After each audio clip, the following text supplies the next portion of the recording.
Another one bites the dust, and another one, just like the other one. I shouldn't sing about it because it's kind of sad, but I want to keep going with this. Misinformation is the greatest threat to our democracy and our country. And I'm going to keep referring. This whole last hour has been about this, and I'm going to put the nail in the coffin for you. I want to close this deal up.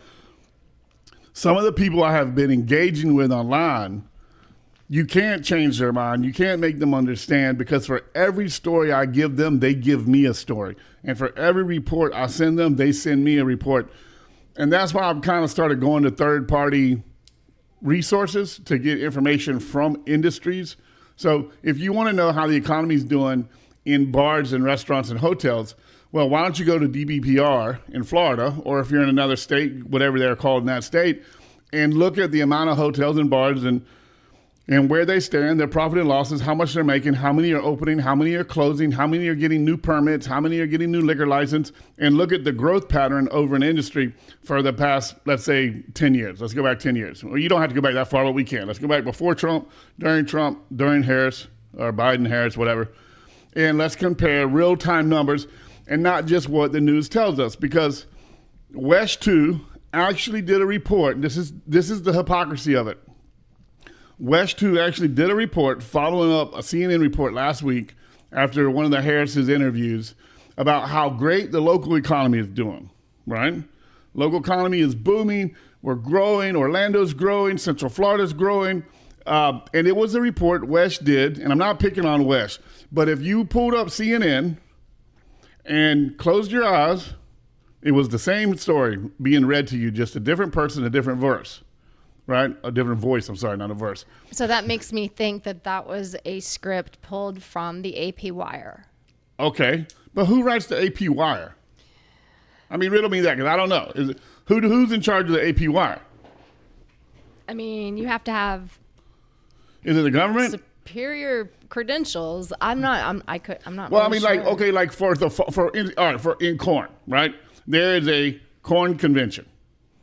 And that's not the right name for it, but that's the simplicity name for it, where all the corn farmers get together before the corn season, and they all talk about, we're going to plant this much corn, this many acres, this is when we're going to harvest it.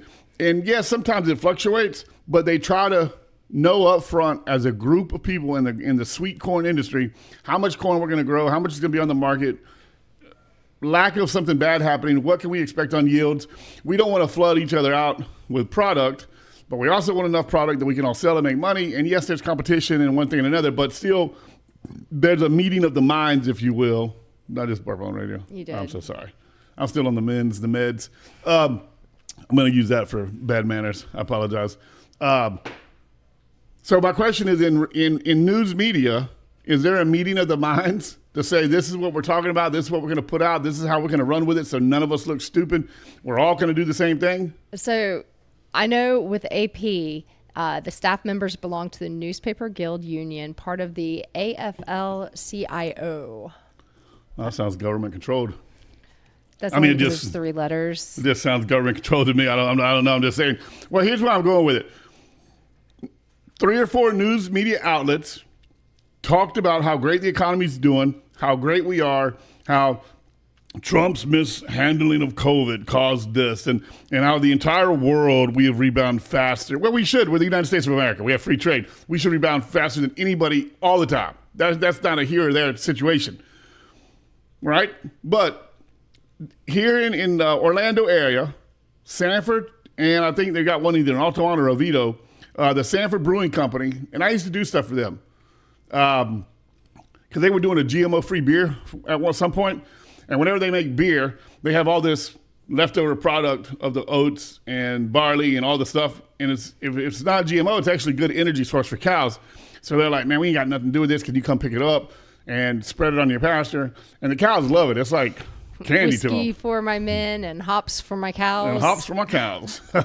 Well, there's no alcohol in it. There's nothing left. It's just the only thing left over is like the protein and the fiber, because they cook all the sugar and everything else out.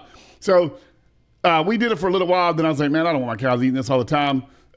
Just in case. Spoiled heifers. Well, no, just in case. What if they're lying about the non-GMO part? I can't verify it. I promised my customers non-GMO. So I just didn't want, it wasn't worth it, Right. right? It wasn't worth the free extra feed, all right? So there's other ranchers that pick it up. But I know the guys that opened it, the brewers, the barbacks, whatever you call them, they're all good people, and they got a pretty cool place. Well, they're closing. They can't afford it anymore. They're actually wrapping things up. They may be already done this week. But what I'm getting at is they're not the only ones to close. A restaurant in Winter Park closed. A restaurant in Sanford closed. It's all over the place. Yeah. I'm sure there's some in Fort Walton too. Yeah, Fort Walton Beach, there's places that are closing in the Panhandle. And I drive there now a lot. So it's crazy to see places that were open and now they're empty. And there's a couple plazas when you go over the bridge there in Fort Walton. It's like, wow, there's less and less people in this plaza every time I drive up here. So no matter what town you're in, we're all seeing with our own eyes businesses going out of business, going broke. They can't compete anymore. And then if you go on social media, you know, oh, these are bad business people. They make so much money. They have so many customers, and they're probably not paying their staff. Well, like, why would you say that? They're probably not paying their staff. You know, there's a story going around that they hadn't paid their employees in 2 months. Come on, guys, really?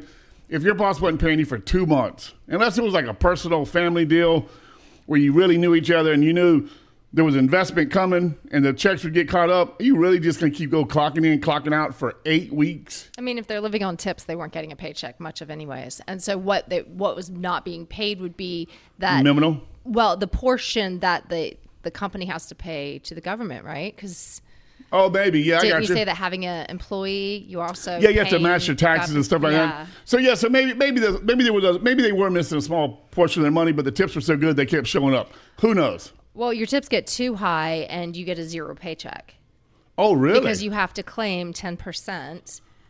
And Oh, then you're I didn't know taxed that. on it, and your tax normally comes off of the minimum wage or the 213 or whatever it is that you're making Right. as a server.